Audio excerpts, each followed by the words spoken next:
बस से आ जाए तो खोलेंगे। 20 दिन गुजरने के बाद अभी मुझे पार्सल मिला है, तो फ्लैग से चलते हैं। अपना लेवल किस्म का मौसम बना हुआ है कि भाई साहब इससे पता चलता है कि चौधरी की चौधर का मैं चल भाई बंदे उठ और अपने काम को स्टार्ट करते हैं। तो आज जी मैंने साहब बहादुर से बैत ले लिया। साहब बहादुर ने ना ज़िंदगी में जो भी मुझे कहना करना है ना, वो साहब बहादुर के कहने के मुताबिक मैंने कर देना हो। तो आज का दिन भी स्टार्ट हुआ था। आज के दिन ही साहब बहादुर से पूछते हैं कि किस किस तरह और कैसे कैसे काम करना है और कौन कौन सा करना है। साहब बहादुर आप ऑर्डर करें, आज कौन कौन सा काम करना है बताएं। फिर तो कहना कुत्ते मुँह पे बना रहे हैं बाहर। ये गुस्सा नंबरदार अपना गुस्सा नहीं कर रहा, बताए। नहीं भाई यही बोल रही नहीं यार इस तरह ना करो। नहीं यही बोल रही नंबरदार नहीं बता रहा इसमें यार, बाद में भी तो तूने बताना ही ना भी। कोशिश कर, अपनी मर्जी नहीं करना जो करना। नहीं इस तरह नहीं ना साहब जी, नंबरदार साहब इस तरह ना करें।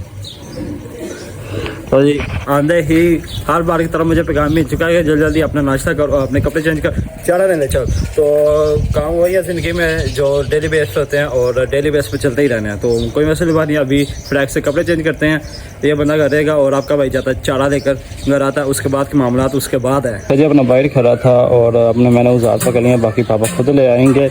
और जिस जगह क्योंकि हम रश्का खड़ा करते हैं ना, उस जगह लगता है जो मेरा बाज़ार, तो सुबह सुबह बाज़ार लगना होता है। इस वजह से वो रश्का हम ले आए उधर से, और शाम को जब बाज़ार ख़त्म हो जाएगा फिर अगेन इसको जा खड़ा कर देंगे। आपका भाई निकलने लगा और पापा उसके बाद पता नहीं कब आएंगे, कोई पता नहीं है। मैं अभी आया ही था, उन्होंने मुझे कहना शुरू कर दिया कि जल्दी कर जाना है। तो उनका खुद का पता नहीं और मुझे उन्होंने जल्दी कह के ना भेज देना, उसके बाद उन्होंने पता नहीं कब आना है। तो निकलते हैं और इसका इधर से बैक करते हैं। नहीं तो पहले तो उधर चलाना पड़ता था, लेकिन अब इधर से बैक करके निकल जाएंगे। फाइनली आपका भाई खत्म पहुँच चुका और मुश्किलात तो जो बसेरा ही यहाँ कर लिया हुआ है। ज़िंदगी ख़त्म हो जाती है लेकिन मेरी ज़िंदगी में मुश्किलात ही नहीं ख़त्म हो रही। यहाँ आया हूँ और यहाँ एक और मुश्किल मेरे सामने खड़ी हुई है कि खेत को लग चुका है पानी। तो पानी लग चुका है तो जाहिर बात है कि चारा नहीं काटा जाएगा। लेकिन यार मैं क्या करूं, मेरा दिल कर रहा है कि अगर मैं आ चुका हूं ना तो जैसे तैसे मर्जी करके तो चारा काट दे, चाहे पानी है चाहे इसके अंदर सैलाब आया हुआ है। क्योंकि यहाँ से हम चारा ना काटे फिर दूसरी जगह हम गए ना तो वहाँ बहुत ज़्यादा टाइम लग जाना है। तो वो मैं चीज़ चाहता नहीं हूँ। एक तो उधर गर्मी भी बहुत ज़्यादा होगी, दूसरा उधर टाइम भी बहुत ज़्यादा लग जाना है। जैसे तैसे मर्जी करके आपका भाई इसके अंदर घुसने लगा और चारा काटेगा। और मैं आया हूँ 9 बज के तकरीबन 22 या 23 मिनट पे। अभी मैं टाइम दिखाता हूँ आपको, ये देखें 9 बज के 21 मिनट हुए हैं। और आप जब पापा आएंगे ना उनका भी टाइम देख लेना। पापा ने मुझे 5 मिनट नहीं बर्दाश्त किया और उनका टाइम देख लेना वो कितना ज़्यादा टाइम लगा के आते हैं। तो दरअसल नहीं समझ आ रही आपका भाई चारा काटता है फिर उनके आने का इंतज़ार करते हैं। अपन किला पहाड़ी के है तो दूसरा किला उन्हें खोलिया है, उधर ही जान दिया पानी। चलो मैं लगा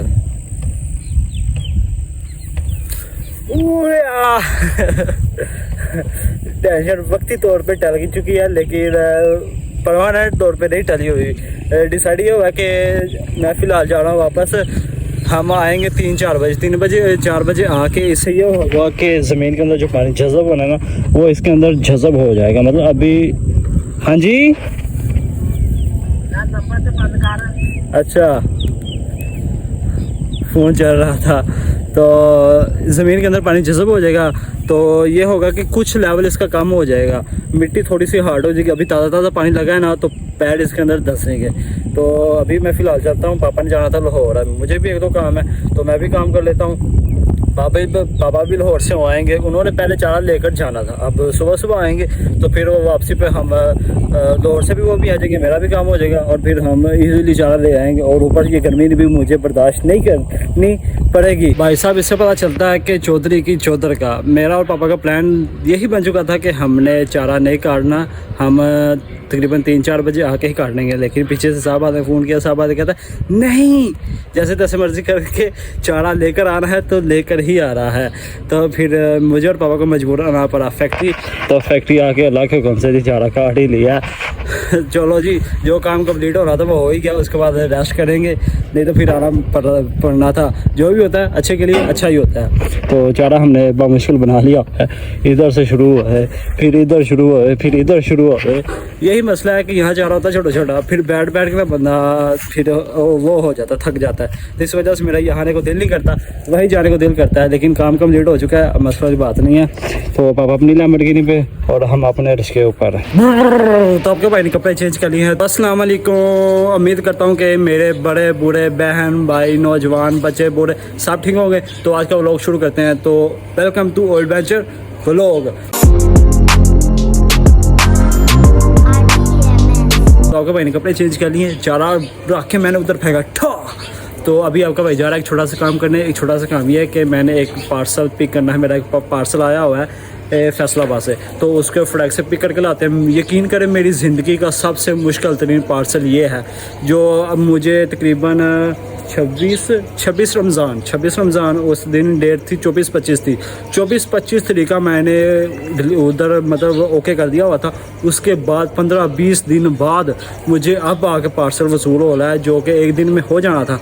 15-20 दिन गुजरने के बाद अभी मुझे पार्सल मिला है। तो फ्लैग से चलते हैं, अपना पार्सल पिक करके लाते हैं और आपको भी दिखाता हूँ कि आपके भाई ने क्या चीज़ मंगवाई हुई है। तो इधर अपने हाफसा भी अपनी शरीफाना शक्ल लेकर आ चुके हैं। ड्राइवर हजरात साहब आप घर ही रहे, क्योंकि पापा जान और सारे घर वाले कहीं जा रहे हैं, तो इधर अकेला नहीं छोड़ सकते। तो मैं पार्सल पिक कर लाता हूँ। और हमारा आपको एक बार चीज़ दिखाता हूँ। साहब आदर सोया हुआ है, तो साहब आदर सोया। सुबह मुझे ऑर्डर दे के सारे वगैरह काम वगैरह मुझसे करवा के ना खुद स्कूल से सोया हुआ है। अभी कि मैंने रात सारी जागी है, 12 घंटे जाकर चारा भी लेकर आया और अभी तक मेरे सोने के चांसेस नहीं है। पार्सल पिक करके लाते हैं। सोना यार वैसे मुझे तबाह को नींद आ रही है, तो पार्सल पिक करके लाता हूँ हाफ साहब। और आप मेरा बिस्तर ऐसे बिछा कर रखो, मैं आऊँ और उसके ऊपर ऐसे लेट जाऊँ, फिर मैं ऐसे करके। अच्छा, वैसे बसंती को काफ़ी दिनों बाद याद किया होगा और बसंती की हालत इतनी ज़्यादा ख़राब है कि लफ्ज़ों में बयान नहीं हो सकती। बसंती का वो देखे मीटर और ना इसके टापे हैं। पापा जान हमें पैसे देंगे, फिर इसका हम काम करवाएंगे।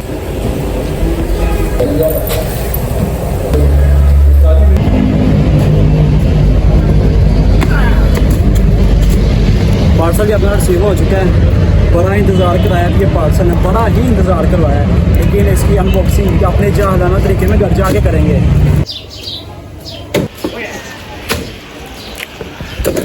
पार्सल की ऐसी की तैसी इतने दिनों बाद आया, इतने दिनों बाद आया।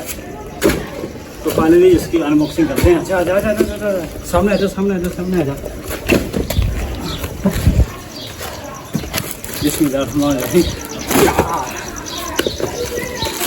बस आज अंदर खोलना ना, कुछ नहीं बचना। और जी ये इतना मुझे अखीर तंग करने के बाद ना एक छोटा सा कार्ड भेज दिया, thank you for your order. और 20 दिन पहले मैंने ये ऑर्डर किया हुआ था और 2 दिन का टाइम था कि 2 दिन बाद आपको हम पार्सल आपका हम भेज देंगे। लेकिन 20 दिन बाद मुझे थैंक यू कहने की जी आपने ऑर्डर किया है। आइंदा भाई साहब मेरी मेहरबानी, मेरी तौबा, मैं इनको ये ऑर्डर करूँगा। तो जी फिलहाल इसकी अनबॉक्सिंग करते हैं। 3, 2, 1 गो। तो आपके भाई ने मंगवाई हुई है लेवल किस्म की खेरी, और इस खेरी की वजह से मुझे इतना ज़्यादा इंतज़ार करना पड़ा है। और हाफ साहब ये आपकी शक्ल से ना बहुत ज़्यादा अच्छी है, और इसका जो रंग है ना वो आपके रंग से मैच होता है। अच्छा, तो दूसरी चीज़ ये है,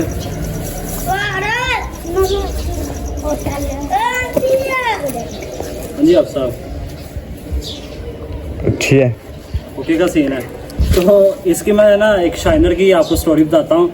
ये जो शाइनर है ना ये इसके साथ नहीं है, क्योंकि ये पॉलिश वाला जूता ही नहीं है। तो इसके साथ शाइनर का क्या मकसद है, ये शाइनर उन्होंने उसके जब उनसे ऑर्डर डिलीवर नहीं ना, उसके बाद मेरा उनसे फिर रब्ता हुआ कि भाई साहब ये ना आप मुझे ऑर्डर नहीं डिलीवर कर रहे, तो क्या मसला। उन्होंने कहा भाई साहब बहुत माजरत, हम आपका ऑर्डर डिलीवर कर देते हैं और आपको इस वजह से ना कॉम्प्लीमेंट्री हम आपको एक शाइनर भेज देते हैं। तो उन्होंने मुझे ये एक शाइनर भेजा और रिक्वेस्ट की, माजरत की, लेकिन मेरी दुआ भाई साहब है ना, मैं उनसे कोई किसी किस्म का ऑर्डर उनको ना दूंगा और ना ऑनलाइन चीज़ मंगवाऊंगा। फिजिकल जाके परचेज मौके से करना है ना, वो बेहतर है। भाई बन के आपको ज़िंदगी में एक एडवाइस दूं कि कभी भी आपने ऑनलाइन चीज़ परचेज़ नहीं करनी। ऑनलाइन चीज़ परचेज़ करने का आप मेरे साथ सिला देख ले। एक तो 20 दिनों बाद मुझे डिलीवर हुई है। दूसरा, जब मैंने इनको डिलीवर की थी 100% लेदर में की थी, स्वीट लेदर नाम की कोई सी, उस लेदर में हमने उनको कहा था भेज दें। मंगवाने का मकसद ही यही था कि हमें 100% क्वालिटी और लेदर प्योर में मिले, लेकिन इन्होंने इतनी थर्ड क्लास की ना हमें क्वालिटी भेजी हुई है कि मैं बयान नहीं कर सकता। फिजिकल जाके ना एक मशवरा में मार लें, कभी ऑनलाइन चीज़ ना मंगवाएं। और ऊपर उसके अलावा हैरी रिटेल ब्रांड का नाम सुन ले, हैरी रिटेल, उनसे कभी भाई साहब कोई चीज़ ना मंगवाना। आपको इतना जलील करेंगे, ऊपर फिर भेजने के बाद आपको ये इतनी लो क्वालिटी भेजेंगे कि आपका देखने को दिल नहीं करेगा। इस तरह का सीन मेरे साथ बना हुआ है। लेदर की बजाय उन्होंने फोम में मुझे जूता भेजा हुआ है। अगर मैं फिजिकल जाके ले आता ना तो इससे अच्छा और मेरे ख्याल से कम रेट में मुझे मिल जाना था। तो कोई मसला बात नहीं है, एक दफ़ा ही भाई साहब बंदा फंसता है, बार बार तो नहीं ना फंसता। एक दफ़ा उन्होंने धोखा दे लिया, आगे तो उनके मैं फिर वास नहीं ना चलूँगा। वही कहते हैं ना कि हराम एक दफ़ा ही और हलाल कई दफ़ा। तो यही सीन है, कोई मसला बात नहीं। अभी पार्सल जैसा सा भी आया है, इसको रखते हैं और इंजॉय करते हैं। अल्हम्दुलिल्लाह जी, लोग इतनी जल्दी अपना किरदार, अपना मूड नहीं चेंज करते जितनी जल्दी आपका भाई कपड़े चेंज करता है। सुबह सबसे पहले व्लॉग शुरू किया वाइट शर्ट के साथ, उसके बाद 4 बजे चले गए, वो दूसरे कपड़े चेंज किए, उसके बाद ब्लैक टी शर्ट के साथ वापस आया, ब्लैक टी शर्ट पहनी, और चौथे आपके भाई ने फिर कपड़े चेंज कर लिए हुए। इतने ज़्यादा कपड़े चेंज करता हूँ कि समझ ही नहीं आती कि क्या करना है और क्या बनना है। तो अभी वेरी नेक्स्ट डे स्टार्ट हो चुका है। कल आपका भाई जैसे ही पार्सल लेकर आया, उसके बाद आपका भाई सो गया हुआ था। फिर सो के उठ के सिर्फ इतना टाइम था कि आपका भाई सिर्फ जॉब पे जा सके, तो जॉब पे चले गया। और वेरी नेक्स्ट डे आपका भाई फिर की वही रूटीन है कि चारा लेकर आया और इतना ज़्यादा 1.5 चारे का लगा दिया हुआ है और अपने कुकर साहब मस्ती कर रहे हैं। तो आज इतना लेवल किस्म का मौसम बना हुआ है कि बादल बने। जब हम चारा लेने गए थे ना, तब ये बादल नहीं थे, बादल नहीं थे बने हुए। जैसे ही हम चारा लेकर घर आ गए हैं तो बादल बन चुके हैं। बंदा करे तो क्या करे, इतनी कड़क किस्म की धूप थी ना कि पसीने से बुरा हाल था। घर आए हैं तो बादल साहब भी आ गए हैं, आगे हवा चल रही थी और हल्की मुल्की सी ना किनमिन भी थी, लेकिन वो अब रुक चुकी है। तो कोई बात नहीं, अभी आज जुम्मा तो मुबारक है, तो जुम्मा पढ़ते हैं। और आप इंतज़ार कर रहे होंगे कि कल का व्लॉग शुरू किया हुआ है और अभी तक नहीं आया। तो इंशाल्लाह आज आपका भाई व्लॉग एडिट करके अपलोड कर देगा, क्योंकि काफ़ी पेंडिंग दिन पड़ गए हैं। लास्ट व्लॉग भी 5 दिन बाद आया था और आज का व्लॉग भी 5 दिन बाद ही आएगा। तो उसके अलावा हजरत की कंडीशन देखें, होए लफ्ज़ों में मैं बयान नहीं कर सकता कितनी लेवल की ब्यूटी अपनी जाहिर कर रहा है। दिनों ही में इसके पत्ते आ गए हैं और इतनी ज़्यादा ब्यूटी ना क्या बताऊँ मैं। तो बहुत खूबसूरत लगता है। अभी जुमा पढ़ कर आते हैं, 2-3 अपनी रील्स वगैरह बनाते हैं और उसके बाद ओके की रिपोर्ट है, व्लॉग एंड करना है। क्योंकि टाइम से व्लॉग एंड करूँगा, फिर टाइम से एडिट करके अपलोडिंग करके, क्योंकि इन्होंने मुझे टाइम नहीं देना कि भाई साहब तू ना इस चीज़ पे फोकस कर, एडिटिंग कर, अपलोडिंग कर। जैसे तैसे हिम्मत करके आपके भाई ने खुद ही मैनेज करना है। नींद को एक साइड पर रख के, नींद मैं थोड़ी सी ले लूँगा लेकिन व्लॉग एडिट करूँगा।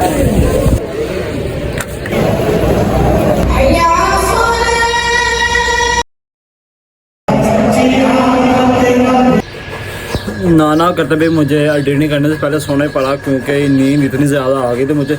यार मैं थक जाता हूँ, तो थक गया था। कुछ मैंने व्लॉग एडिट कर लिया हुआ था, तो फिर उसके बाद इतनी ज़्यादा हैवी किसी को नींद आई और दूसरा मोबाइल की बैटरी लो हो चुकी थी। तो फिर मजबूरन मैं आपका भाई सो गया। अभी उठा और सिर्फ व्लॉग सारा एडिट हो चुका, मैंने एडिट कर लिया। सिर्फ एंड करने वाला वो रह गया था, वो एंड पे जा पहुँचा ना, उसके बाद तो पता चला कि एंड किया ही नहीं।